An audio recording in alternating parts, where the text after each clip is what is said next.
ધારાસભ્ય દર્શિતાબેન શાહની અધ્યક્ષતામાં મહિલા મંડળ દ્વારા કાર્યક્રમ યોજાયો। નમસ્કાર, હું કોયલ આપ સૌનું સત્ય ઉજાગર ન્યૂઝ 92માં હાર્દિક સ્વાગત કરું છું।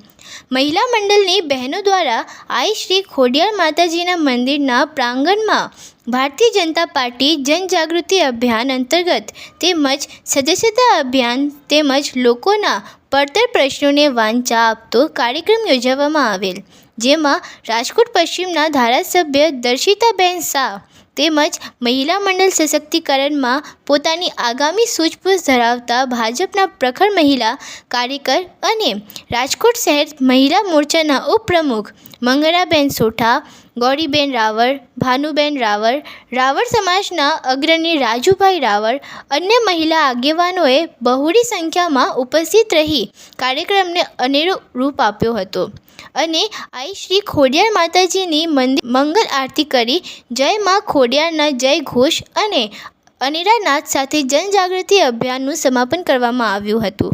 આવા જ પ્રકારના તમામ જાણકારીઓ પ્રાપ્ત કરવા માટે અમારા ચેનલ સત્ય ઉજાગર ન્યૂઝ 92ને લાઇક, શેર, સબસ્ક્રાઈબ અને કમેન્ટ કરવાનું અચૂક ના ભૂલતા। ધન્યવાદ। જય હિન્દ, જય ભારત।